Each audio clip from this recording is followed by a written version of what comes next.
दोस्तों, लुटेरों की कहानियां हमेशा से हम इंसानों को प्रभावित करती आ रही है। हमने अक्सर हमारे दादा दादी से अली बाबा और 40 चोरों की कहानियां सुनी हैं। इन कहानियों में हमेशा चोरों को एक लीजेंड यानी नायक की भूमिका में रखा जाता है। हमें यह एहसास दिलाया जाता है कि पाप की दुनिया में इंसान किस तरह से अपने आप को भगवान मानने लगता है और देखते ही देखते वो इतना आगे बढ़ जाता है कि लोग भी उसकी अधीनता स्वीकार करने लगते हैं। ऐसे ही एक लुटेरे की कहानी हमारे आज के चर्चा का विषय है, जिसका नाम था ब्लैक बियर्ड। ब्लैक बियर्ड 1680 से 1718 तक की दुनिया का सबसे बदनाम पायरेट्स में से एक माना जाता था। अपने खौफनाक चेहरे और हिम्मत भरी हरकतों के लिए मशहूर ब्लैक बियर्ड ने वेस्ट इंडीज और नॉर्थ अमेरिका ईस्ट कोस्ट पर डर और दहशत फैला दी थी। उसका नाम और कहानियों ने पायरेट्स के कई हिस्टोरिक और फिक्शनल पोर्ट्रेट्स को इंस्पायर किया है और आज भी उसके किस्से और दास्तान लोगों को पायरेट्स की दुनिया का एहसास दिलाते हैं। तो चलिए जानते हैं इस समुद्री लुटेरे की कहानी इन डिटेल में। दोस्तों, जब भी हम ब्लैक बियर्ड शब्द का इस्तेमाल करते हैं तो हमें इस नाम में एक दहशत नजर आती है। जी हां, ये नाम रखा ही इस वजह से था कि लोगों में इस नाम का खौफ फैल सके। वैसे ब्लैक बियर्ड का रियल नेम एडवर्ड टीच था। कहानी यह भी बताई जाती है कि जब लोगों ने पहली बार एडवर्ड को देखा तब उसकी लंबी लंबी काली दाढ़ी थी। तब से उसका नाम पड़ा ब्लैक बियर्ड। ब्लैक मानी काली और बियर्ड मानी दाढ़ी, काली दाढ़ी, ब्लैक बियर्ड। एडवर्ड टीच यानी ब्लैक बियर्ड के अर्लियर लाइफ के बारे में ज्यादा कुछ पता नहीं है, पर यह माना जाता है कि उसने अपने समुद्री करियर की शुरुआत ब्रिटिश प्राइवेटर के रूप में की थी। प्राइवेटर का मतलब होता है एक आम इंसान जो एक हथियारबंद जहाज के साथ दुश्मनों के जहाज को पकड़ने में मदद करे। वो समय था स्पेनिश सक्सेशन वॉर का, जो 1701 से 1713 में हुआ। इस वॉर में एडवर्ड ने ब्रिटिश गवर्नमेंट के लिए वेस्ट इंडीज में स्पेनिश शिप को लूटना शुरू किया था। वैसे उस वक्त यह काम सरकारी था, मगर जैसे ही स्पेनिश वॉर खत्म हुआ, एडवर्ड का ये प्राइवेटिंग वाला काम पायरेसी में बदल गया। अब एडवर्ड के लिए कोई भी शिप केवल लूट का सामान था और कुछ भी नहीं। एट इनिशियल स्टेज उसे साथ मिला कैप्टन बेंजामिन हॉर्निगोल्ड का। उसके अंडर एडवर्ड ने कई नेवल स्किल सीखे और कई सरकारी जहाजों को जल समाधि दी। जैसे जैसे वक्त बीता, बेंजामिन ने रिटायरमेंट ले ली और अपने नौजवान शागिर्द एडवर्ड को नया कप्तान बनाया। 1716 के आसपास कैप्टन हॉर्निगोल्ड ने एडवर्ड को एक कैप्चर्ड स्लूप की कमांड दी। एक साल बाद एडवर्ड ने एक लड़ाऊ जहाज का कंट्रोल ले लिया, जो शायद 1710 में ब्रिस्टल में बना था। इस जहाज का नाम था कॉनकॉर्ड। यह माना जाता है कि कुछ फ्रेंच प्राइवेटर्स ने मिलकर इस शिप को चुरा लिया था और उसे एक गुलामों का शिप बनाया और उसका नाम रखा ला कॉनकॉर्ड। आखिर में यह शिप एडवर्ड के पास आया, जिसे उसने क्वीन एनिस रिवेंज नाम दिया और यही उसकी फ्लैगशिप वेसल बन गई, यानी खुद का एक लड़ाऊ जहाज। कहा जाता है कि क्वीन एनिस रिवेंज में कुल मिलाकर 40 गन्स और 300 क्रू मेंबर्स थे, जिनके बलबूते पर एडवर्ड ने कैरिबियन में सेल करते हुए कई शिप्स को कैप्चर किया। 1718 में ब्लैक बियर्ड ने चार्ल्सटन, नॉर्थ कैलिफोर्निया के पास अपने शिप को जानबूझकर डुबा दिया और अपने क्रू को एक छोटी स्लोप एडवेंचर पर शिफ्ट कर दिया। ऐसा करने से वो दुश्मनों का ध्यान भटकाना चाहता था। खैर, जब 1916 में क्वीन एनिस रिवेंज के रिमेन्स अटलांटिक बीच, नॉर्थ कैलिफोर्निया के पास पाए गए, तब इस शिप की पहचान कुछ कॉइन्स के थ्रू हुई, जिसमें क्वीन एनी और उनके सक्सेसर किंग जॉर्ज फर्स्ट के चेहरे बने हुए थे। चलिए अब जानते हैं एडवर्ड के पर्सनल अपीयरेंस के बारे में। एडवर्ड ने उन लोगों में डर पैदा किया जो उसके खौफनाक चेहरे का सामना करते थे। उसकी लंबी काली दाढ़ी जो कमर तक पहुंचती थी, जिस वजह से उसका चेहरा और भी ज्यादा पागलपन से भरा और डरावना लगता था। जैसे जैसे उसकी डर की कहानियां फैलने लगी, वैसे वैसे सच और कल्पना का सैलाब भी एक होने लगा। कहा जाता था कि वो अपने कैदियों को बहुत ही टॉर्चर वाली मौत देता था।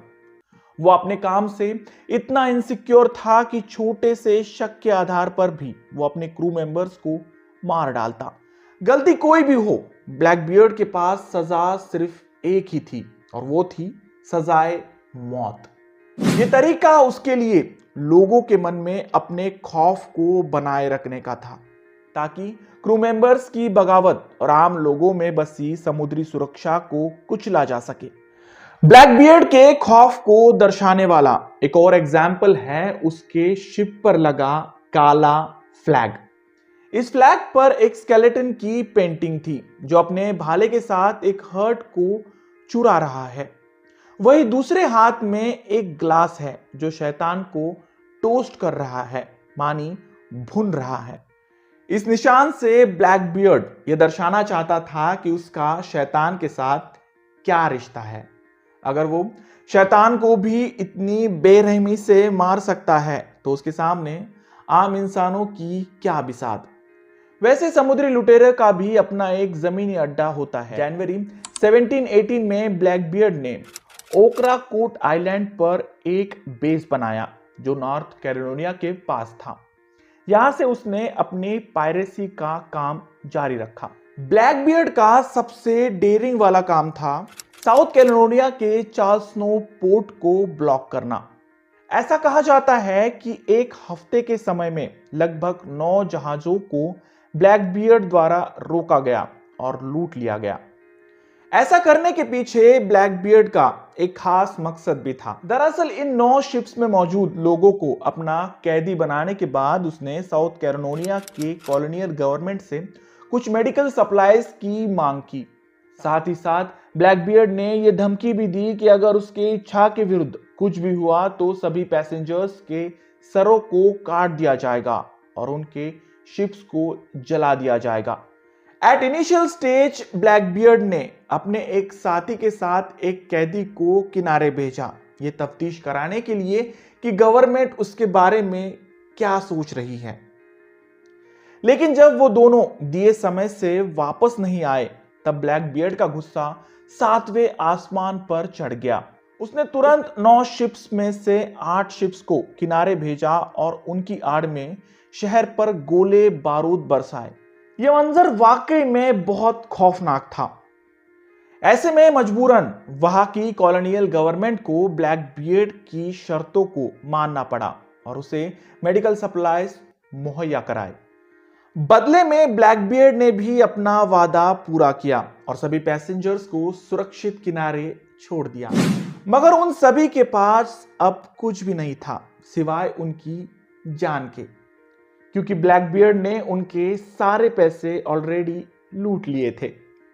यह लूट ब्लैकबियर्ड की बदनामी का सबसे ऊंचा पड़ाव को दर्शाता है, न सिर्फ एक स्किल्ड कैप्टन के रूप में बल्कि एक खतरों के खिलाड़ी के रूप में। आगे चलकर उसकी दहशत सिर्फ समुद्री इलाके पर ही सीमित नहीं रही, वो जमीनों पर भी लूट मचा रहा था। उसके इन्हीं कारनामों की वजह से ब्लैकबियर्ड को उस समय का एक वांटेड पायरेट बना दिया। ऐसे में सभी कॉलोनियल गवर्नमेंट्स के लिए यह जरूरी हो गया था कि उसे जल्द से जल्द खत्म कर दिया जाए। एक बहुत पुरानी कहावत है, लोहा लोहे को काटता है। वर्जीनिया के गवर्नर अलेक्जेंडर स्पॉटवुड ने इसी कहावत को मद्देनजर रखते हुए ब्लैकबियर्ड को पकड़ने के लिए एक प्लान बनाया। उसने एक प्राइवेट पायरेट हंटर का गठन किया जिसका कमांडेंट था लेफ्टिनेंट रॉबर्ट मायनार्ड। एक दिन रॉबर्ट को यह खबर मिली कि ब्लैकबियर्ड उस समय ओक्राकोक आइलैंड पर है। ऐसे में उसने तुरंत वहां के सभी एग्जिट को ब्लॉक करने का काम शुरू किया। ताकि ब्लैकबियर्ड को एक योजना के तहत घेरा जा सके।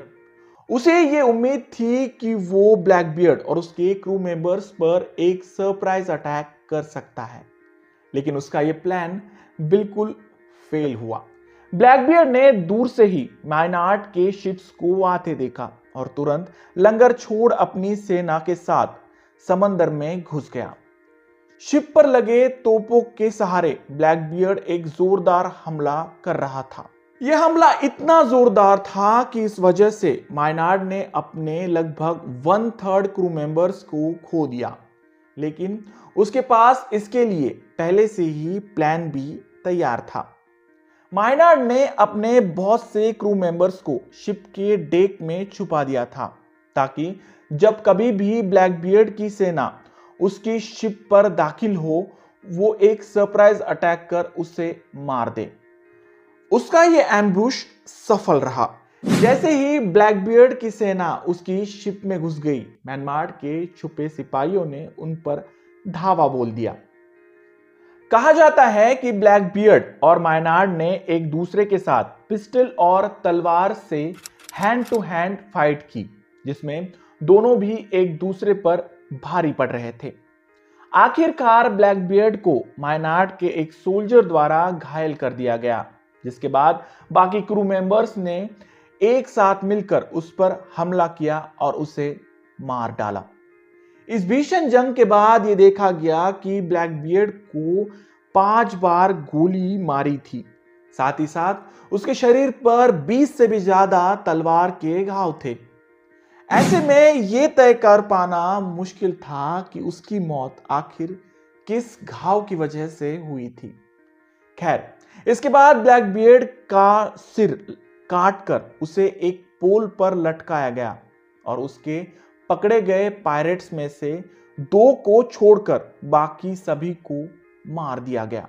ब्लैकबियर्ड की मौत के बाद लोगों द्वारा यह कहा जाने लगा कि समुद्र में की गंदगी का अब सफाया हो गया है और आशा है कि अब से समुद्र का सफर सुरक्षित रहेगा।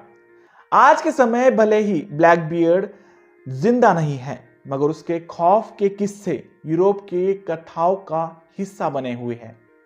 इसके ऊपर कई प्लेज और फिल्में भी बनी, जिसमें फिक्शनल के साथ साथ इसके रियल लाइफ को भी दर्शाया गया।